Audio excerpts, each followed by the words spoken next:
Do you want to be ahead of the game for the latest in arts, music, cuisine, and entertainment across the Middle East's most dynamic capital cities? Al Monitor is proud to launch our City Pulse newsletters, focused exclusively on local news, starting in Riyadh, Dubai, Istanbul, and Doha. Each week, our on-the-ground writers in these cities cover the latest cultural happenings and trends, so you have everything you need to know for the best local experiences. To subscribe for free, go to almonitor.com, that's al-monitor.com, and sign up on our newsletter page. Welcome back to the Al Monitor Brief. I'm Adam Lucente. U.S. President Donald Trump blamed Hamas on Friday for the Gaza ceasefire talks faltering, saying the group, quote, really didn't want to make a deal. His comments followed U.S. Special Envoy Steve Witkoff criticizing a proposal Hamas put forward on Wednesday, later saying the administration is now looking at alternatives to freeing the hostages. U.S., Qatari, and Egyptian mediators have made a renewed push to reach a deal between Israel and Hamas in recent weeks, but Israel recalled its negotiators from the Doha talks on Thursday. For its part, Hamas said it was surprised by Witkoff's statement and remains committed to the negotiations. There's growing pressure to reach a ceasefire and free the Israeli hostages in Gaza. The World Health Organization warned of mass starvation there on Wednesday. On Friday, hostage families met with U.S. Secretary of State Marco Rubio. In this episode, we hear from Al Monitor's State Department correspondent, Elizabeth Hagedorn. Elizabeth takes us through what the alternatives are to a deal in Gaza, how the U.S. is responding to the hunger crisis, and whether the negotiations are dead or not. Hope you enjoy. Elizabeth, welcome back to the Al Monitor Brief. Hi, Adam. Thanks for having me. Elizabeth, as you know, Special Envoy Steve Witkoff said that the U.S. may be exploring, quote, alternative options to freeing the hostages now that the ceasefire talks have hit another snag. What do you think Witkoff meant by these other options? Well, I should start by saying Israeli Prime Minister Benjamin Netanyahu actually echoed those remarks, saying that Israel too would seek alternative means of bringing the hostages home. It's hard to know what the United States and Israel mean by that. A State Department spokesperson would not offer details when asked about it. But one interpretation is that the Trump administration sees military force instead of diplomacy as the best course to recover the hostages. Earlier today, President Trump said something about the need to hunt down Hamas and for Israel to clean up Gaza. After suggesting for weeks that a ceasefire was around the corner, Trump today sounded much less optimistic. With that in mind, it doesn't appear as though the ceasefire talks have fully collapsed, despite both Israel and the United States now recalling their negotiators from Doha. The mediators have not declared the process dead, and it seems for now that the U.S. and Israel are merely reassessing their strategies.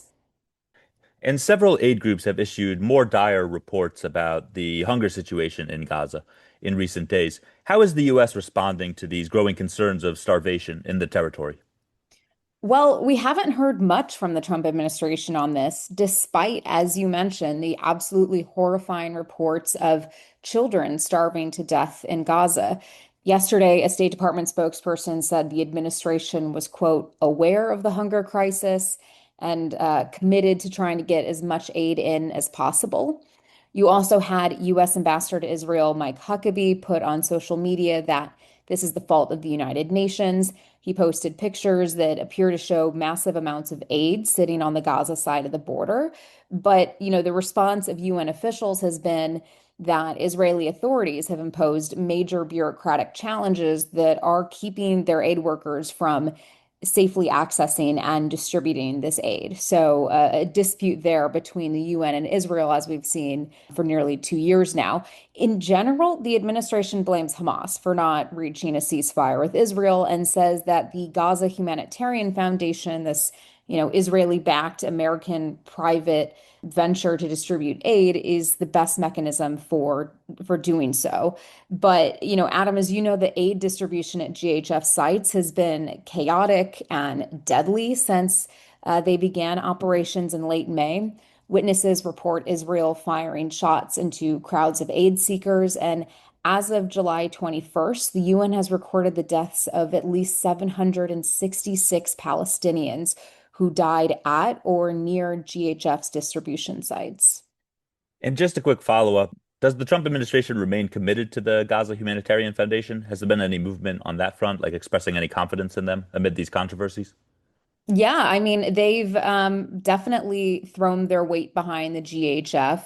They say that the GHF is the best mechanism for delivering aid compared to the United Nations and the aid agencies that had led those efforts for most of the war.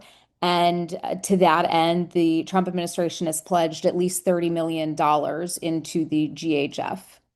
Don't go anywhere. We'll be back with Elizabeth Hagedorn after this short break.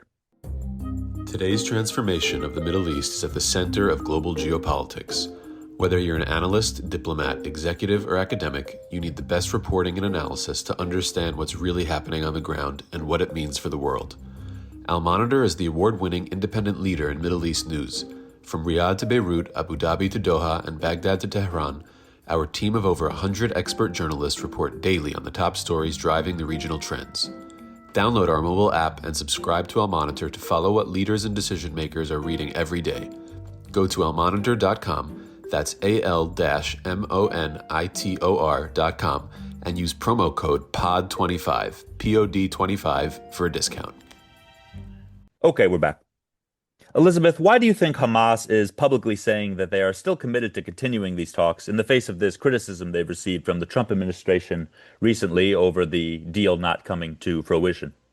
Right. I mean, the most recent criticism was U.S. Special Envoy Witkoff accusing Hamas of not acting in good faith and being uncoordinated in the negotiations. This isn't exactly a new charge, but it did lead the U.S. to bring home its negotiators from Doha. To answer your question, I think Hamas, does not want to be seen as the main obstacle to a deal. And as you mentioned, what they're saying publicly is that they're surprised by Witkoff's statement. I think that by appearing committed to the negotiations, Hamas is able to demonstrate concern for the civilians of Gaza and deflect any criticism that it's prolonging their suffering. By appearing, emphasis on appearing reasonable, this helps Hamas maintain support domestically and also regionally. I also think Hamas wants to keep the door open for negotiations because were they to get a ceasefire deal, that would at the very least pause Israel's military campaign against them, and that would give the militants a chance to regroup. Elizabeth, thanks a lot for your time, and we look forward to more of your reporting on these talks from Washington. I appreciate it, Adam. Thanks. Thanks for listening to the Al-Monitor Brief. Be sure to follow Al-Monitor for more on the stories impacting the Middle East. Until next time, I'm Adam Lucente.